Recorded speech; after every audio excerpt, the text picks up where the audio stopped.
Hi guys, welcome back to the channel.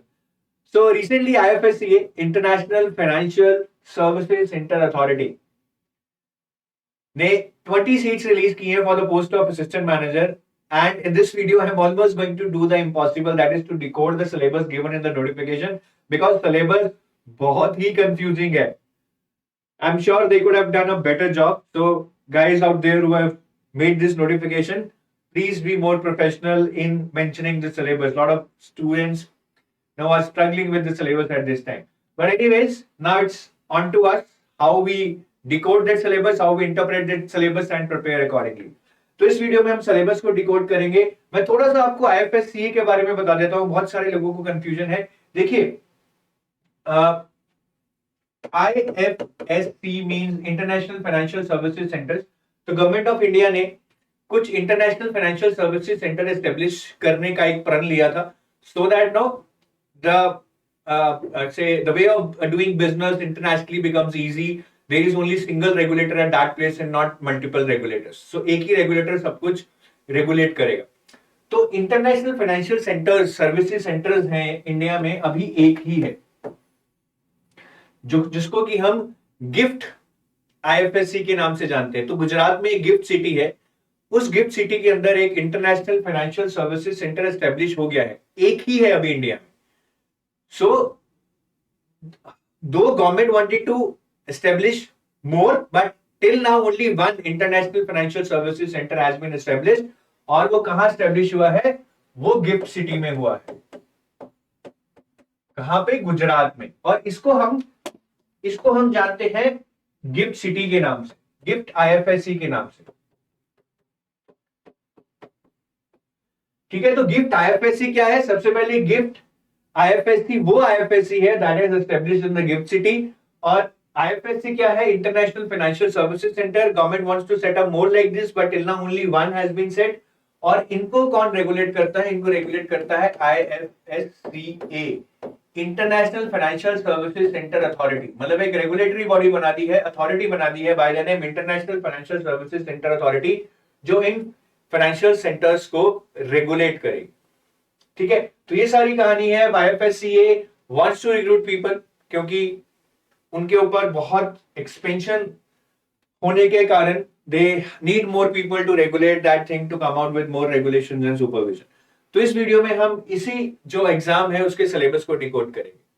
तो I will be first decoding the syllabus for phase 1 and phase 2. अगर आप phase 1 का syllabus देखेंगे तो यहाँ पे there is lot of similarity between SEBI and the syllabus of this exam. कहीं ना कहीं साफ पता लग रहा है कि इन्होंने सेबी का सिलेबस उठाकर यहाँ पे चिपका दिया है कि आपको ये पढ़कर आना है. तो फेज 1 में जो आपका पेपर 1 है that is almost similar to SEBI, same syllabus है. तो ओनली डिफरेंस इज कि यहाँ पे 80 के बजाय 100 क्वेश्चन दे दिए, बट मिनट 60 ही रखे. So 60 minutes में 100 question, I think that's a very big deal. I am not sure how much you are able to do. और कट ऑफ 30% ही रखी है पेपर की. और एक पेपर 2 है जिसमें उन्होंने सारे सब्जेक्ट्स ऑलमोस्ट मिला दिए हैं. कमर्स अकाउंट्स भी रखा है, मैनेजमेंट, फाइनेंस, कॉस्टिंग, फिर इकोनॉमिक्स और सोशल इश्यूज भी रख दिया है, और कुछ करंट अफेयर्स भी रख दिए हैं, सेंट्रल गवर्नमेंट स्कीम्स. मैं इसको आगे डिकोड करूंगा, but here if you see the paper 2 of SEBI is almost similar to this. थोड़ा बहुत डिफरेंस है, यहाँ पे कंपनी लॉ नहीं है, सेबी में कंपनी लॉ होता है. पैटर्न भी सेम ही लग रहा है मुझे, क्योंकि दे have not mention the number of questions, but 100 marks का है और यहाँ पे 60 मिनट्स हैं आपको. ठीक है, सो सेबी में शायद आपको 40 मिनट्स मिलते हैं, यहाँ पे आपको 60 मिनट्स दिए जा रहे हैं, and the cut off is 60%. So overall this is the pattern guys. 2 paper होंगे 100 मार्क के, दोनों 1-1 घंटे के, and all you required to clear phase 1 would be 30% in phase 1, 40% in phase 2, and overall 40%. मतलब 200 में से ओवरऑल 80 चाहिए, और minimum 30 in paper 1 and 40 in paper 2. If you get this marks you appear for phase 2. कोई रोक नहीं सकता आपको.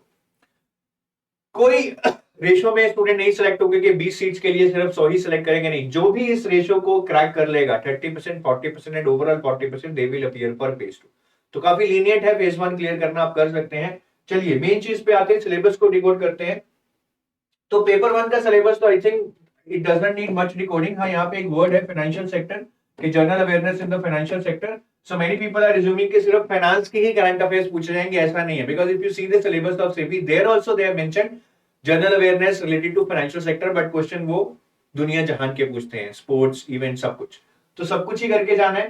बट एनीवेज आपको यहाँ पे पेपर 1 पे भी ज्यादा टेंशन नहीं लेना है एग्जैक्ट सिलेबस जानने की, पूरा सिलेबस करने की, because ultimately what you are required to score is just 30 marks. और ये फेज 2 में तो आना नहीं है कि इसमें हमें बहुत अच्छा करके कोई हम फेज 2 में कुछ पढ़ लेंगे, नहीं। तो जस्ट अपना उतना ही पढ़ो जितना जरूरत है, ज्यादा सिलेबस में घुसने की जरूरत भी नहीं है। स्टैंडर्ड क्वांट रीजनिंग इंग्लिश जो सेबी आरबीआई में पढ़ते हो वो यहाँ पे पढ़ जाओ, हल्के लेवल की, बहुत मुश्किल नहीं आने वाली है।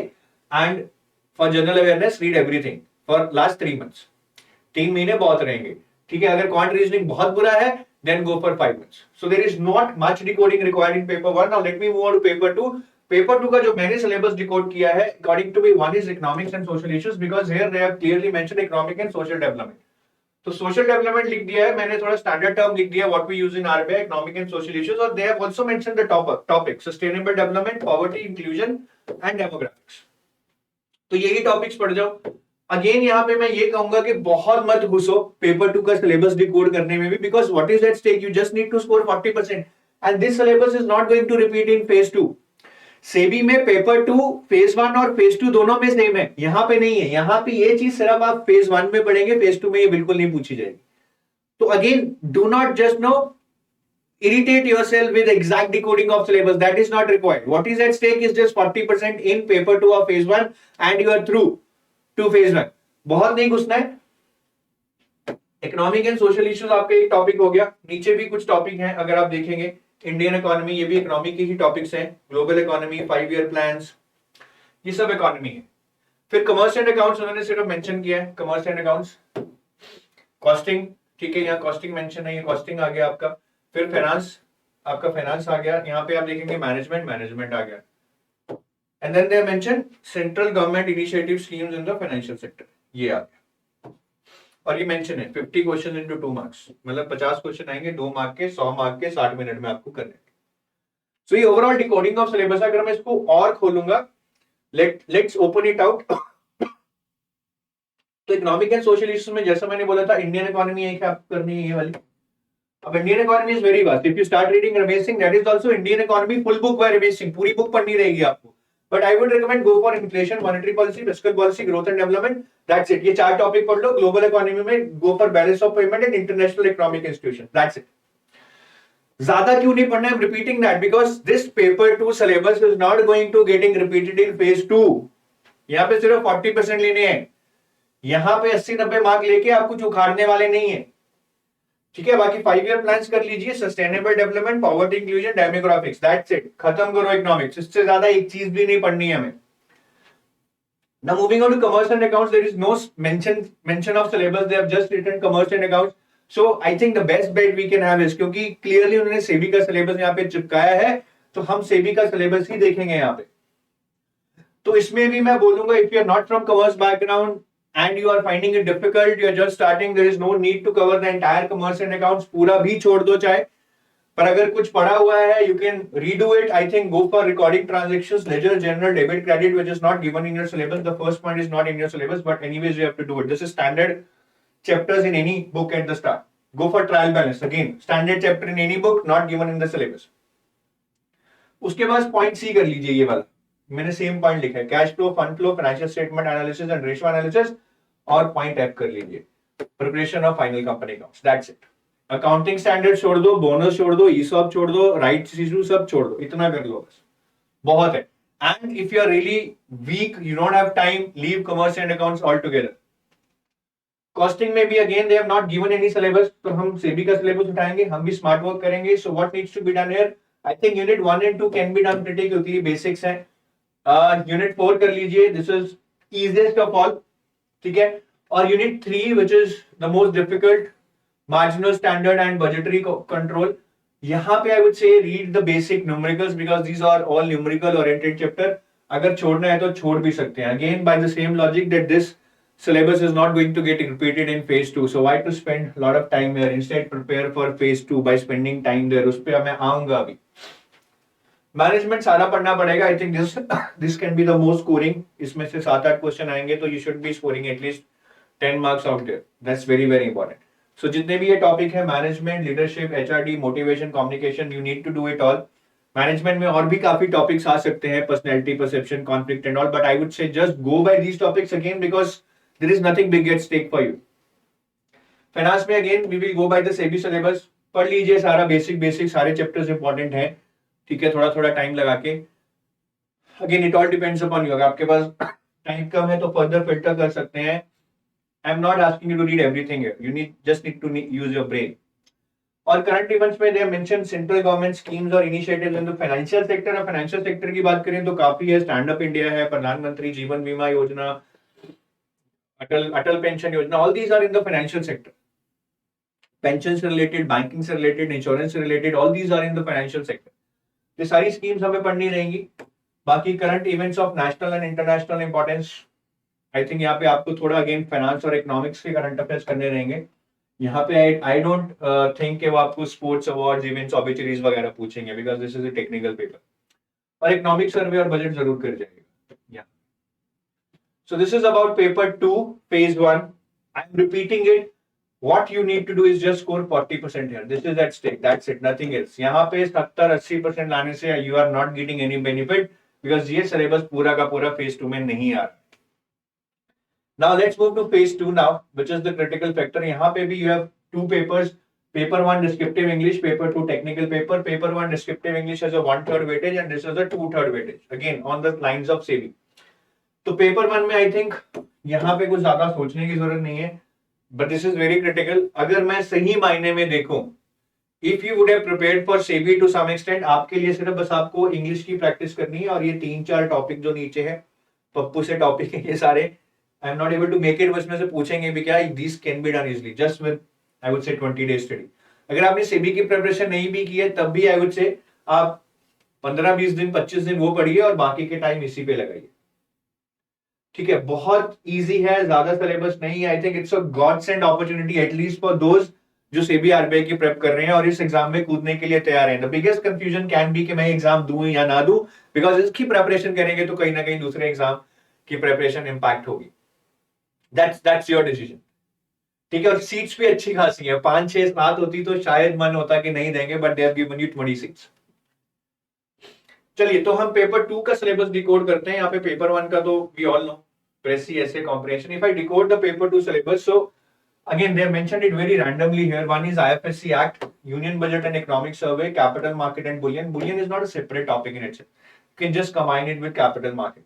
Banking, insurance, pension funds, then GIFT City, GIFT IFSC and IFSCA, and then Global Financial Centers. ये सारा जो आपके keywords हैं हम ऐसे break कर सकते हैं। Now if I tell you about IFSC Act, अब यहाँ पे आप अगर IFSC की वेबसाइट पे जाएंगे, under legal they have mentioned act, under this you will find IFSC act, but the catch point here is that act further refers to a lot of rules and regulations. So don't just read this act, which is just 15 pages of act, which you can read, I would say, in 2 hours. Rather, also read some of the important regulations related to insurance, banking and pension. Right? यहाँ पे click करेंगे तो वो regulations मिलेंगी, आप वो भी आपको पढ़नी रहेंगी, बहुत बहुत जरूरी है। Because IFSC Act, the main regulating act of this body, which helps this body to govern the entire GIFT IFSC, is very very important. तो इसको बहुत अच्छे से करिएगा, इंक्लूडिंग द रेगुलेशंस, IFSC की वेबसाइट पे। बाकी union budget and economic survey, I think ये तो what we say is standard, you can read it from any source. Then capital market and bullion, यहाँ पे capital markets में you have to read about bonds, forex market, debt market, equity market, वो सारा आपको यहाँ पढ़ना रहेगा। सो I think ये कहीं ना कहीं अगर आपने रिजर्व बैंक ऑफ इंडिया के पेपर की तैयारी की है उसमें ये टॉपिक रहता है, नहीं तो this is standard, you can read it from now anywhere. और बुलियन में मुझे नहीं पता इतना कुछ, बुलियन अलग टॉपिक नहीं है। So this is also part of capital market itself, so इस पे आपको ज्यादा नहीं पढ़ना होगा। Once you have read the capital markets, you need to read a little bit on bullion also. Banking की बात करें, this can be a vast topic. I'm not sure what do they want to ask, but first of all, you should be aware of the banking structure in India, as in rural banks, cooperative banks, scheduled banks, everything about banking structure in India. Banking awareness मालूम होनी चाहिए, the common terms, CRR, SLR, repo rate, reverse repo, ये सारा आपको पता होना चाहिए. And the third is RBI functions. ये भी कुछ हद तक आपको पता होना चाहिए in the banking part. बाकी ये open है. They can ask you anything. They can ask you from RBI Act, Banking Regulation Act. But थोड़ा यहाँ पे हमें रिस्क लेना पड़ेगा because this is so vast. Insurance में भी now insurance is a pretty vast thing, sorry guys, but I think you need to read limited here, ठीक है। बैंक का इंश्योरेंस जैसे कंसेप्ट, ऐसे और भी बहुत सारे कंसेप्ट हैं इंश्योरेंस सेक्टर में, टाइप्स ऑफ इंश्योरेंस क्या होती हैं, health, life etcetera, journal insurance. तो आप IRDAI की वेबसाइट पे जाएंगे अगर, वहां पे आपको इंश्योरेंस पे एक दो डॉक्यूमेंट्स मिल जाएंगे, यू कैन रीड इट, ठीक है। बाकी पेंशन फंड्स में I think these are important, NPS, APY, public provident fund and employ provident fund, these are the most important under pension fund, इसको अच्छे से कर लीजिए। Now coming on to GIFT City, GIFT IFSC and IFSC मैंने आपको पहले भी starting में बताया था। IFSC stands for International Financial Services Center. So government wants to set up international financial services centers where the ease of doing business is very high. और इनको regulate करने के लिए गवर्नमेंट ने बॉडी बनाई है IFSC, international financial services centres authority, और ये अथॉरिटी काम करती है IFSCA एक्ट के अकॉर्डिंग। तो ये रेगुलेटिंग बॉडी है, बट ये किस रूल्स और रेगुलेशंस के अकॉर्डिंग रेगुलेट करती है, that are given in IFSCA act, ठीक है। और गिफ्ट सिटी गुजरात में एक जगह है, ठीक है, which is known as Gujarat international finance tech city, और इंडिया का एकमात्र IFSC, इंडिया में एक ही IFSC है that has been set up in GIFT city and that is known as GIFT IFSC, that is known as GIFT IFSC। So IFSC located in gift city is known as gift IFSC। तो ultimately ये कुछ अलग नहीं है, you need to read about IFSCA the authority, और इसका act आपने यहाँ पे पढ़ ही लिया है, and you read about gift city in general. लेकिन गिफ्ट IFSC ज्यादा इंपॉर्टेंट है गिफ्ट सिटी से, बिकॉज गिफ्ट सिटी तो एक बहुत बड़ी जगह है, उसके अंदर गिफ्ट IFSC है which is important for your exam, because ultimately you are dealing with international financial services centre authority, ठीक है। तो इसको कहां से पढ़ सकते हैं, फिर टॉक अबाउट IFSC का वेबसाइट है, ठीक है। यहाँ पे अबाउट IFSC में जाएंगे, you get to know about their organisational structure and members and all. Under developments you get to know about IFSC overview, read it, right. Then under reports and publications you get to read about their annual report, इसको पढ़ लीजिए, I think ये 2-3 heads में। बाकी legal में आपने जो act और रेगुलेशंस थी that I already showed you, that you need to read. और अगर मैं गिफ्ट सिटी की बात करूं, गिफ्ट सिटी की भी एक वेबसाइट है, you can read about that, though I don't think it's that important, but GIFT IFSC is important. GIFT IFSC की भी एक वेबसाइट है गिफ्ट SEZ करके, ठीक है, इसको आप जरूर पढ़िए, इस पे आपको काफी इंफॉर्मेशन मिलेगी। सो ओवरऑल मतलब थोड़ा सा देखिए, अब एग्जाम में हमें प्रीवियस ईयर क्वेश्चंस नहीं पता है, पहली बार एग्जाम हो रहा है, तो थोड़ा चैलेंजिंग है, बट आई थिंक ये दो websites gift IFSC, IFSCA, IFSC act और इनकी रेगुलेशंस, ये बहुत इंपॉर्टेंट है। और ग्लोबल फाइनेंशियल सेंटर्स की बात करें, again I am not sure what they going to ask here, because global financial centre as in does not have any theory by itself. बहुत सारे ग्लोबल फाइनेंशियल सेंटर्स हैं world और India में। World में बात करें तो New York, Singapore, all these are global financial centres, right. तब उसके बारे में क्या पूछेंगे, I am not sure, but इसमें जैसे ग्लोबल फाइनेंशियल सेंटर से रिलेटेड एक इंडेक्स आता है, global financial centre services index, जिसमें वो रैंक करते हैं डिफरेंट ग्लोबल फाइनेंशियल सेंटर्स को ऑन डिफरेंट पैरामीटर्स। तो आई थिंक उसमें से क्वेश्चन शायद पूछ सकते हैं, ठीक है। तो थोड़ा सा कंफ्यूजिंग है, but I think as you start preparing, as we also start helping you, we will delve into more and more information and it will become clear that what seems more relevant and what seems irrelevant, right। तो ये सारा है, I think that's just the starting point. I am not saying कि ये हमने सारा decode कर दिया, now our task is done, we will help you, we will hand hold you till your exam. और हम एक टेस्ट सीरीज भी लेके आ रहे हैं with more than 12,000 questions for IFSCA, both for phase 1 and phase 2, और उसमें आपको काफी क्वेश्चंस मिलेंगे to practise, revise and retain all the important topics which we believe can be asked in the exam. So that's it from my side. We will keep meeting you, keep analyzing, keep discussing about IFSC exam. I know that a lot of you are dependent on us to guide you, but everything will come with time. We are searching on that, working on that. My team is now spending lots of hours on deciding how the paper can be, what can be important, which areas need to be focused on. We will keep you updated. Have a nice day. Bye-bye. Thank you. And if you found this video information, do let me know by typing below this video. Sir, this video was helpful. EduTap is awesome. You have to type in the comment section. Sir, this video was helpful. EduTap is awesome. Thank you. Have a nice day. Namaste. Bye bye.